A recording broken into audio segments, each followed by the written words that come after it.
Boa tarde a todos. Essa é a nossa 49ª reunião do grupo que vem lendo e comentando e, sobretudo, trazendo para a nossa realidade de hoje, né, o livro Há 2000 anos.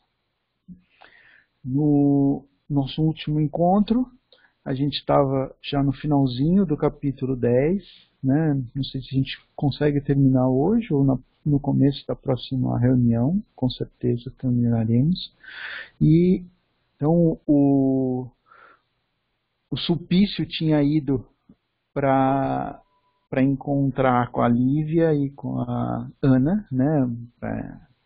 Para encontrar não, para indo perseguindo, foi perseguindo-as, né?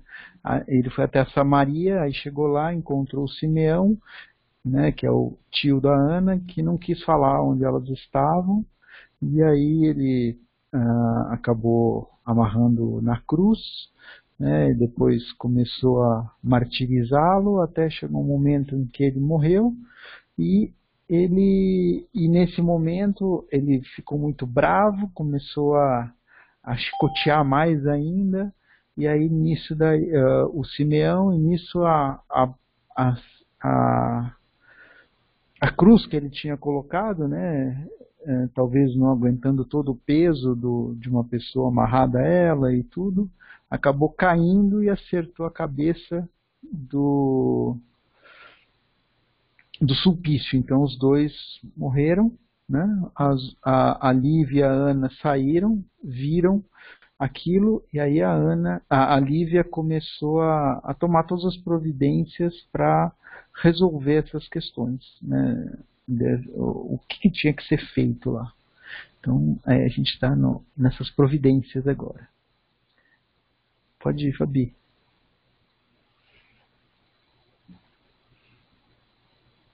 Silenciaram os soldados romanos, em face da sua atitude serena e imperturbável, e, obedecendo-lhe as ordens, colocaram os despojos inertes de Simeão sobre a mesa enorme e rústica das preces costumeiras. Foi então que os mesmos companheiros que haviam negado o velho mestre do Evangelho acercaram-se piedosamente do seu cadáver, beijando-lhe as mãos mirradas, com enternecimento, arrependidos da sua covardia e fraqueza, cobrindo-lhe de flores os despojos sangrentos. Anoitecia, mas, tênues claridades do crepúsculo, na formosa paisagem da Samaria, ainda não haviam abandonado de todo o horizonte. Uma força indefinível parecia amparar o espírito de Lívia, alvitrando a que como se fosse aconselhando, né, sugerindo-lhe todas as providências necessárias.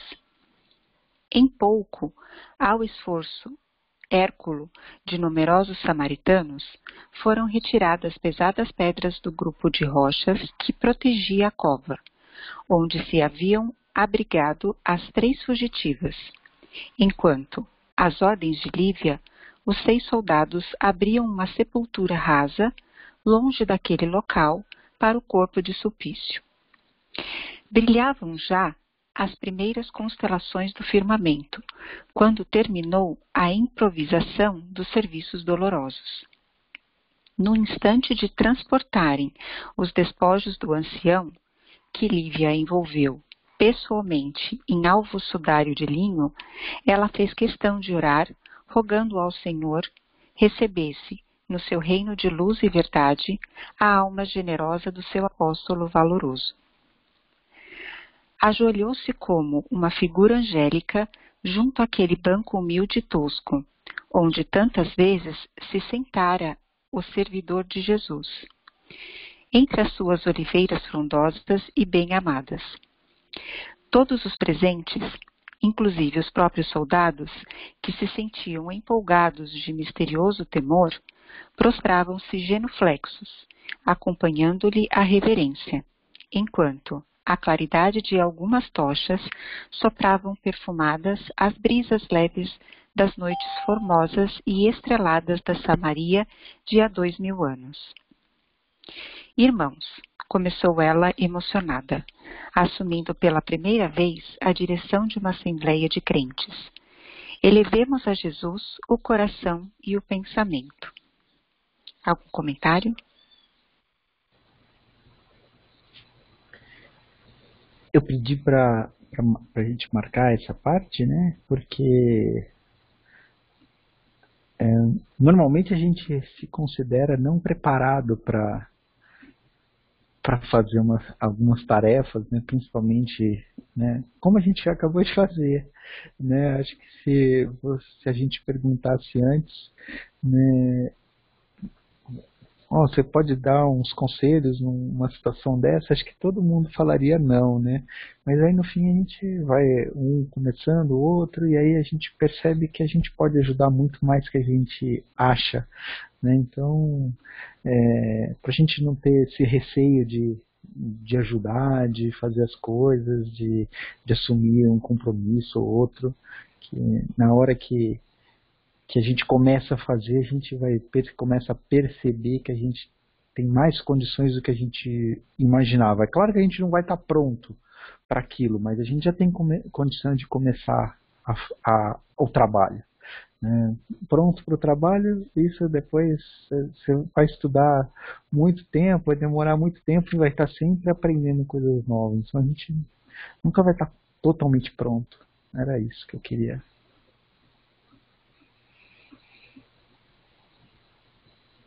Acho que é despojar um pouco do julgamento do outro, né, Paulo? Porque às vezes a gente fica muito preso nisso, né? Às vezes a gente tem medo, receio de alguma coisa, porque às vezes também a gente fica receoso com relação a se a gente está falando certo, se a gente está de forma adequada, ou se a gente está adequado na situação, né? Então, às vezes, realmente é mais um receio nosso, né?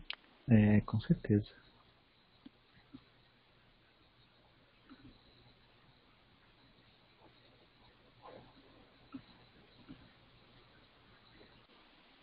Posso continuar? Acho que sim.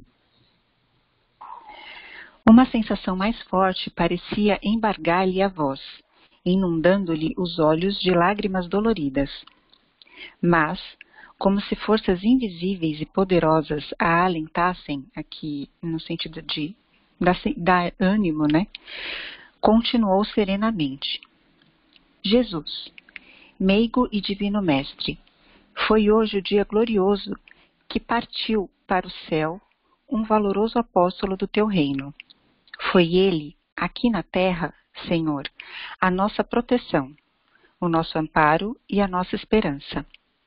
Na sua fé, encontramos a precisa fortaleza, e foi em seu coração compassivo que conseguimos aurir, aqui no sentido de colher, né, o consolo necessário.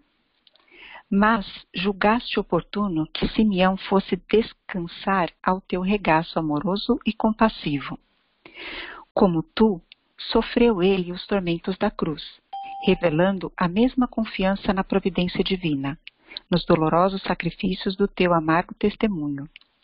Recebe-o, Senhor, no teu reino de paz e de misericórdia. Simeão tornou-se bem-aventurado por suas dores, por seu denodo, aqui o denodo é no sentido de coragem, firmeza, né? Moral, por suas angustiosas aflições suportadas com o valor e a fé que nos ensinaste.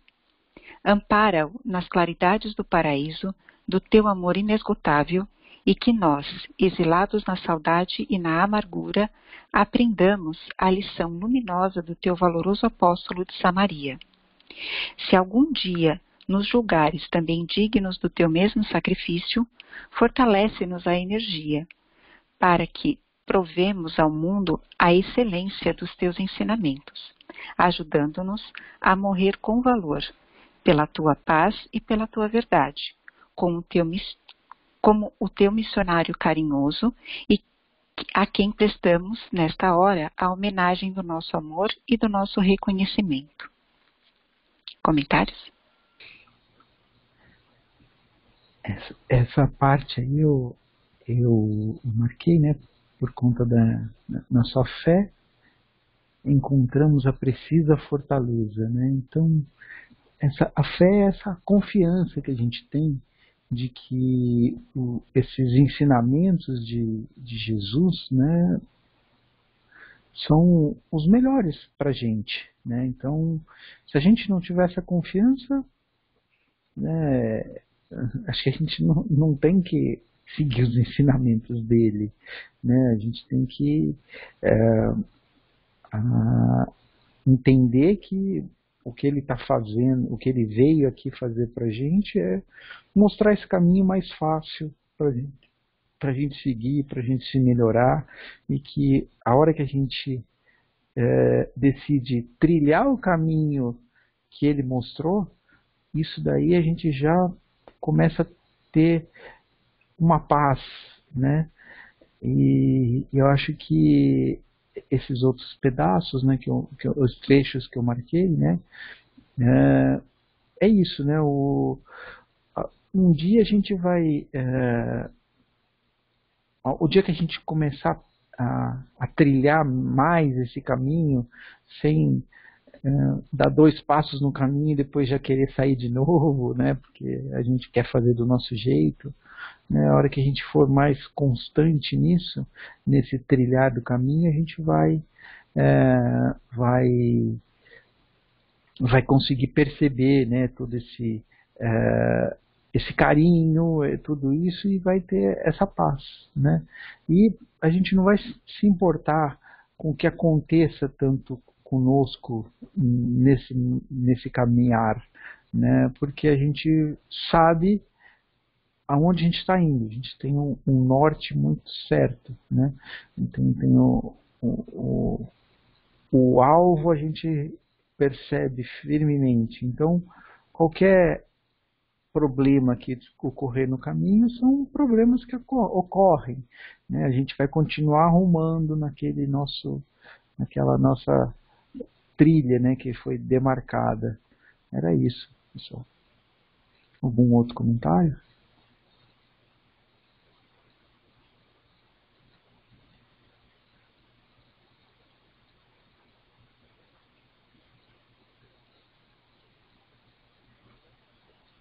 Ninguém abriu o microfone. Se quiser continuar. Nesse interim, houve na sua oração um interregno, aqui é interrupção, né? Todavia, continuou. Jesus, a ti que vieste a este mundo, mais para os desesperados da salvação, levantando os mais doentes e os mais infelizes, endereçamos igualmente nossa súplica pelo celerado que não hesitou em tripudiar, que no sentido de zombar, né, sobre tuas leis de fraternidade e amor, martirizando um inocente, e que foi arrebatado pela morte para o julgamento da tua justiça. Queremos esquecer a sua infâmia, como perdoaste aos teus algozes do alto da cruz, infamante do martírio. Ajuda-nos, Senhor, para que compreendamos e pratiquemos os teus ensinos. Algum comentário?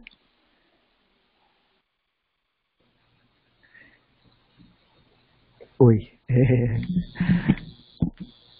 Jesus veio aqui na Terra mais para os desesperados da salvação, né, porque essas pessoas estavam mais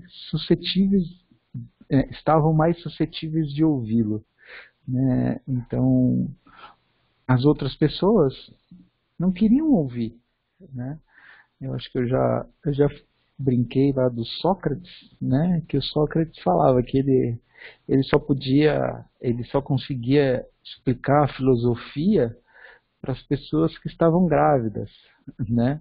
Grávidas do desejo de aprender, né? E eu acho que é a mesma coisa aqui, né? Porque aquelas pessoas que não estão grávidas, né, elas não querem aprender. Você pode falar o que você quiser para ela, que ela não vai querer saber o que você está falando. Por isso que a gente não precisa falar para essas pessoas, né? O que a gente precisa é para aquelas pessoas que nos procurarem, que pedirem um conselho, aí a gente vai lá e oferece, entendeu? Tudo que a gente pode, né? E eu acho que é isso, né? Então, e Jesus faz do mesmo jeito, né? Ele não impôs esse caminho pra gente, né? Ele falou, olha, esse caminho está aqui. O dia que a gente quer, vai ter um monte de pessoas aí nos ajudando, né? Como a gente já teve hoje, né? Então, é isso que a gente precisa. A gente está aqui não para explicar para quem não quer aprender. A gente está aqui para ajudar quem precisa de ajuda. Era isso. E tudo que a gente como é que chama? Falou, né, na nossa preparação, acho que tem tudo a ver com isso aqui. Algum comentário? Algum outro comentário?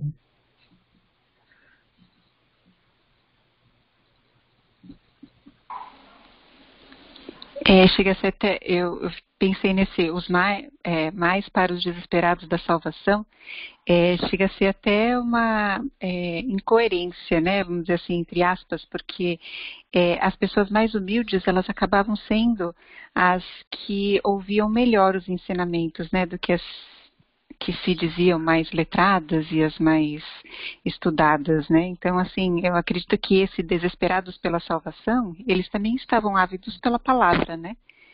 E que eles não tinham muita naquela época, né? Muito poucos tinham o aprendizado, né? Que é como você falou também, que você citou o Sócrates, né? Às vezes a pessoa realmente ela está ávida pelo conhecimento, mas ela não tem quem passe isso para ela, quem entregue isso para ela, né? Então, Jesus, ele também estava aqui para isso, né? Para dar o conhecimento, independente se a pessoa era mais humilde, se a pessoa era mais rica, mas os mais desesperados de salvação eu vi nesse sentido, que eram as pessoas mais humildes e mais abertas de coração, que acabaram realmente entendendo melhor, né, os ensinamentos dele. É isso aí. Angélica, quer falar, Angélica? Que o sofrimento, né? O sofrimento faz com que a gente deixe um pouco o nosso ego de lado, né? E por isso que por isso que nós nos permitimos escutar mais ou escutar melhor, né? É um momento que a gente percebe que a gente não é o suprassumo do resumo, né? E que nós precisamos de ajuda e que nós precisamos muitas vezes de um ponto de vista diferente. Então acho que é quando a gente se permite mesmo, é quando nós nos abrimos para uma coisa que pode ser diferente, né? Não é só, não deveria ser só o sofrimento que faz isso conosco, né? Mas querendo ou não, o sofrimento é uma grande professora, justamente porque mexe com o nosso ego, né? É isso. Ultimamente eu tô lendo as coisas da filosofia chinesa, né? E eles gostam de usar o exemplo de que você só consegue colocar o chá numa xícara, né, que tiver vazia, né? Então, se você está com a xícara cheia, né, ninguém consegue colocar nenhum conhecimento lá. Você não dá espaço para isso.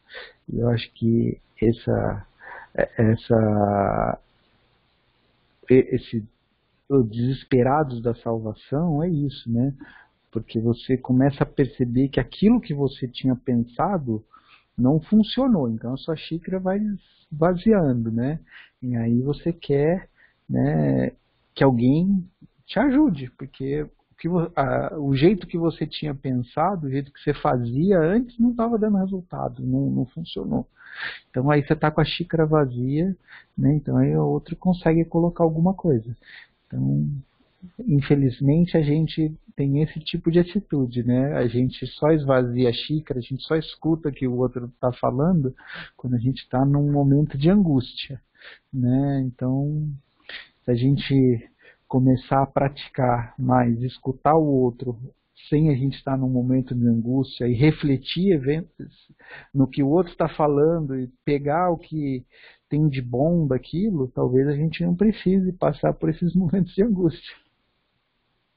Isso aí é cada um de nós que vai decidir quando que vai escutar as outras pessoas, né? Quando que vai escutar outros ensinamentos ou não.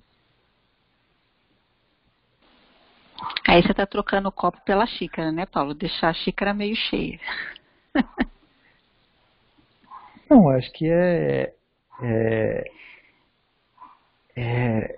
isso, você dá espaço sempre para aprender com os outros. Você não precisar, enquanto as coisas estão indo bem na sua vida, né, você dá espaço para escutar o outro, verificar, nossa, aquele jeito, aquela opinião é interessante, posso colocar isso em prática, entendeu?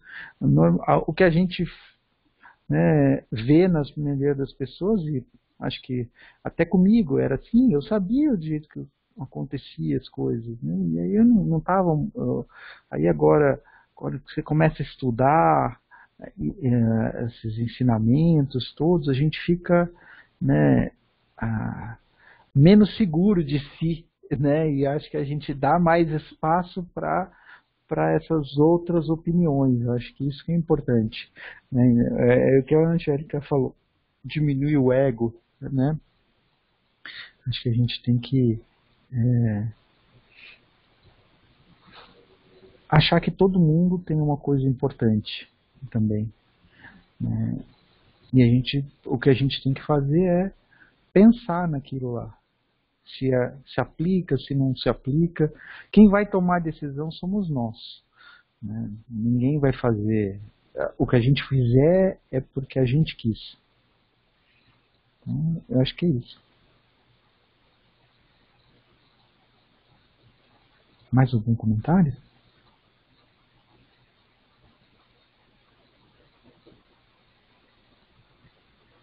Ninguém abriu o microfone, Fabiana.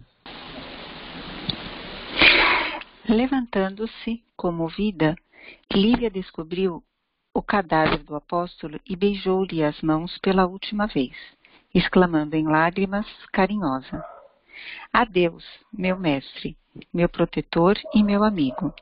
Que Jesus te receba o espírito iluminado e justo no reino de luzes imortais, e que a minha pobre alma saiba aproveitar neste mundo a tua lição de fé e valoroso heroísmo.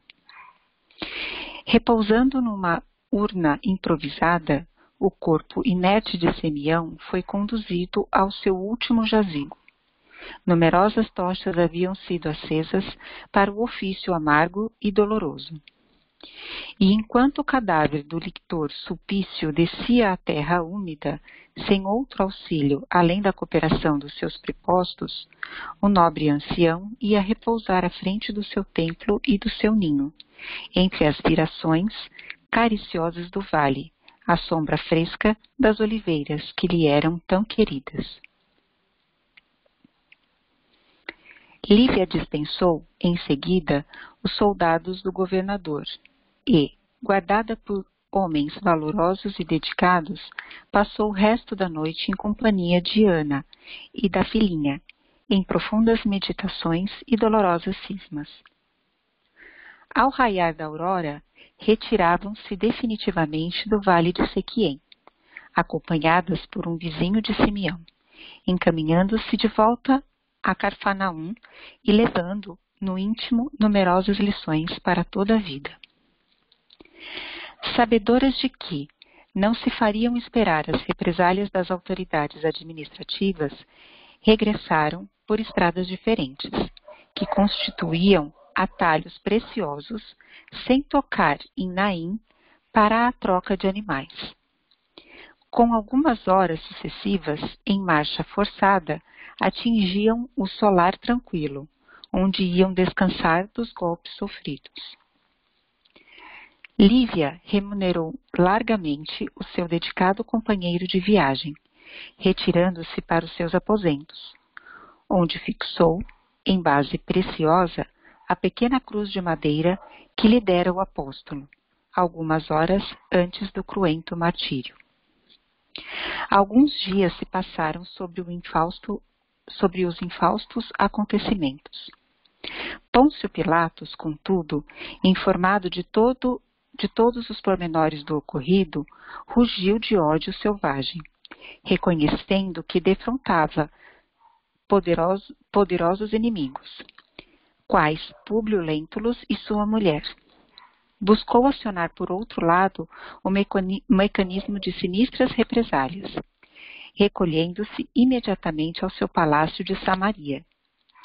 Fez que todos os habitantes da região pagassem muito caro a morte do lictor, humilhando-os através de medidas alvitantes e vexatórias. Assassínios nefandos foram praticados entre os elementos da população pacífica do vale, propagando-se por Sebaste e outros núcleos mais adiantados a rede de crimes e crueldades da sua mentalidade vingativa e tenebrosa. Comentário? Eu marquei essa parte em amarelo porque isso aqui, daqui a pouquinho, a gente já vai perceber as consequências dessas atitudes, né? Ele estava tendo atitudes que eram erradas, que não deveriam ser tomadas, principalmente por alguém com a autoridade que ele tinha, né? E aí, daqui a pouco, né? Não sei se hoje, na próxima reunião, a gente já vai ver as consequências disso. Por isso que eu marquei, era só mais para chamar essa atenção a esse ponto. Mais algum comentário?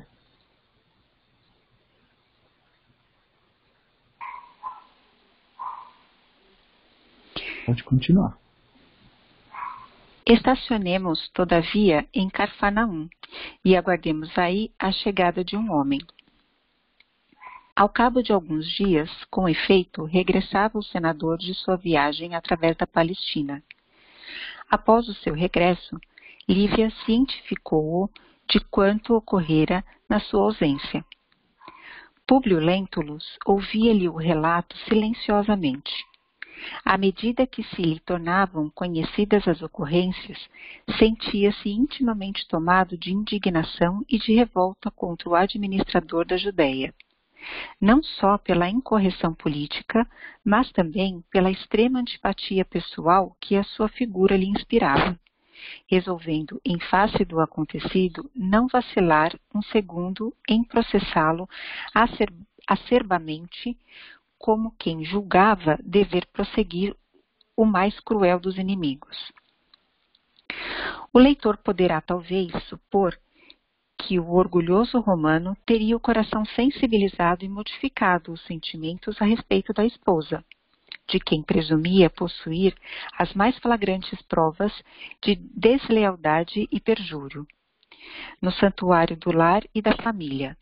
Mas Públio Lentulus era humano e, nessa condição precária e miserável, tinha de ser um fruto do seu tempo, da sua educação e do seu meio. Comentário? Eu marquei essa parte, né, porque às vezes a gente, como o Fiore gosta de falar, né, a gente às vezes está muito ainda preocupado, a gente está muito envolvido com as questões sociais, né, e a gente olha mais para a conveniência, né, então, e também tem a questão de que a gente recebeu uma educação, a gente recebeu uns valores, né, e que isso daí, às vezes a gente ficou com isso convivendo muitos e muitos anos, né? Aí, e é difícil essa mudança desses valores. Então isso é uma questão gradativa, né? Que a gente tem que fazer aos poucos, né? Então, para ninguém também ficar angustiado porque não consegue dar alguns passos que gostaria, né? Isso leva tempo, né? Porque a gente tem que considerar tudo isso. Então, só para a gente não ficar angustiado com isso. É claro, a gente vai ter as consequências disso, assim como o Públio vai ter para ele, né? Se ele resolvesse abrir mão de toda essa conveniência, de todos os valores que ele tem muito arraigado dentro dele, né? Isso daí talvez fosse mais fácil, mas esse passo não é um passo fácil de ser dado. O meu comentário era nessa linha. Alguém quer fazer algum outro comentário?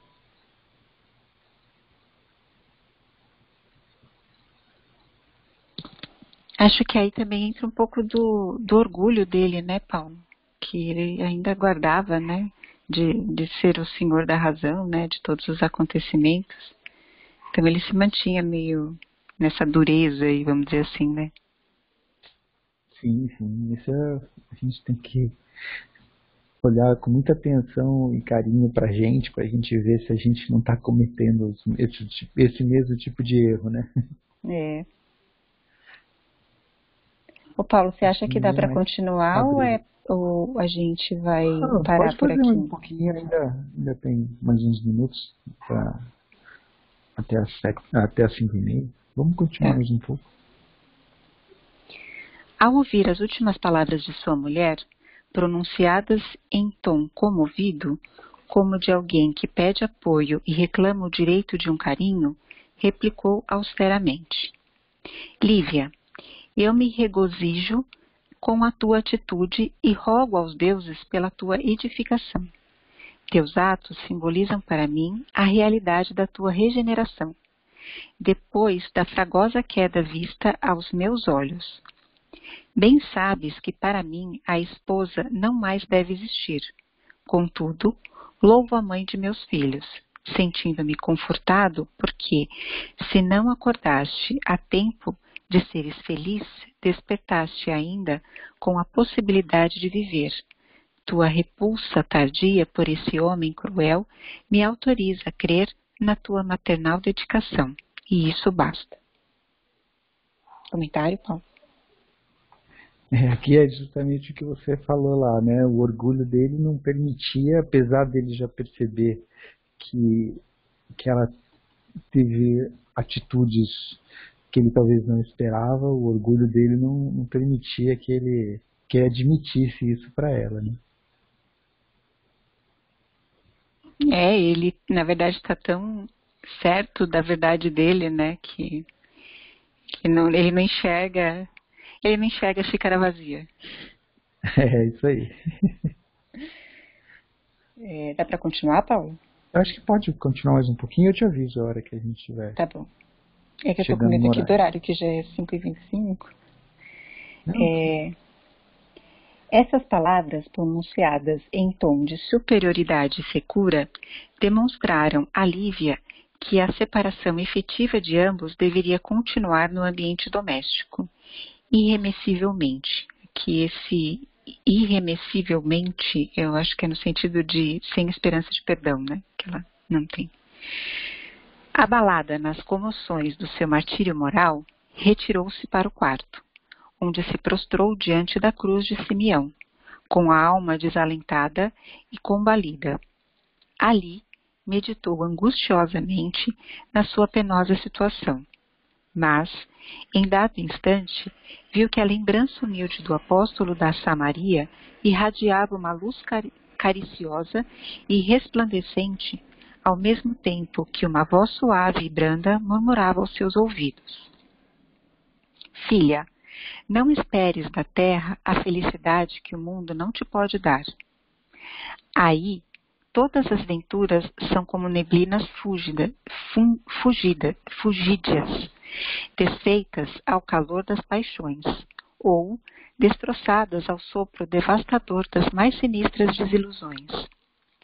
Espera, porém, o reino da misericórdia divina, porque nas moradas do Senhor há bastante luz para que floresçam as mais santificadas esperanças do teu coração maternal.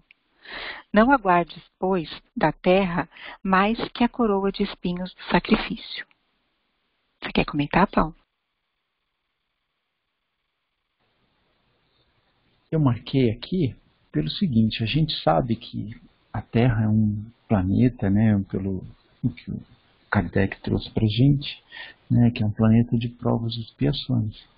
Então, quando ele fala, não esperes da Terra a felicidade que o mundo não pode te dar, né, é óbvio que a gente não vai viver aqui na Terra, num planeta de provas e expiações, da mesma forma que num planeta ditoso, né, que você tem espíritos que já estão bem evoluídos, né.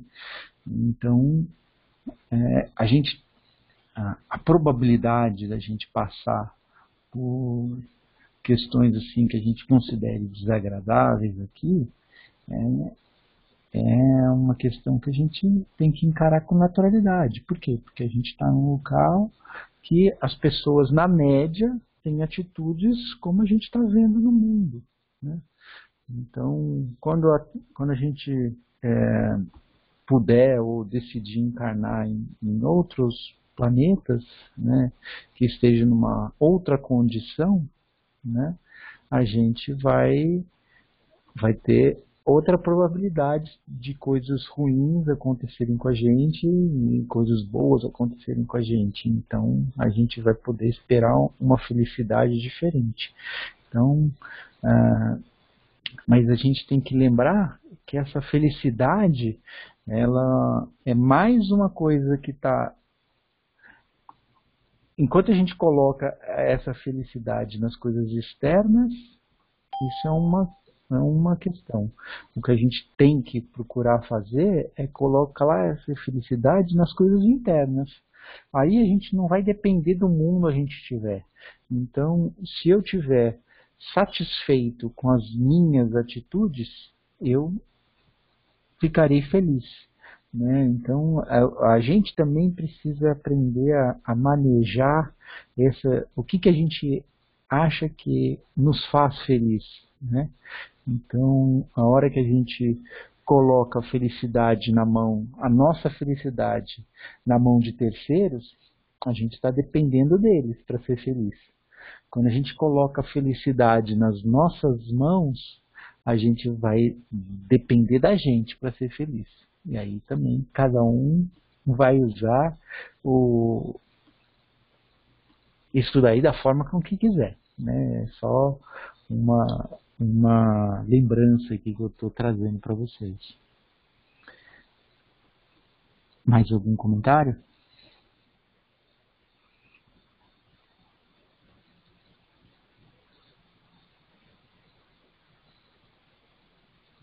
Eu acho que ele lembra um pouco ela, né, o Paulo, que é exatamente isso que você falou, mas eu acho que ela, enquanto esposa, ela se sentiu entristecida, né, e meio que ele foi lembrá-la de que ela não pode contar só com os sentimentos dele, né, que ela tem que buscar a felicidade dela de outras formas. Aqui ele colocou, né, que é um mundo de espinhos, né, vamos dizer assim, entre aspas.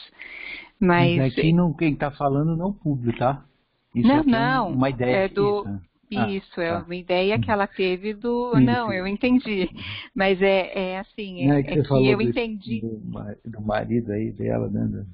Então, não, eu só achei do marido. É que assim, eu até entendi o lado dela, porque ela meio que esperava alguma coisa do marido, mas... Diferente, né? Isso, perfeito. Mas o Simeão tá lembrando ela que, na verdade, não é por aí, né?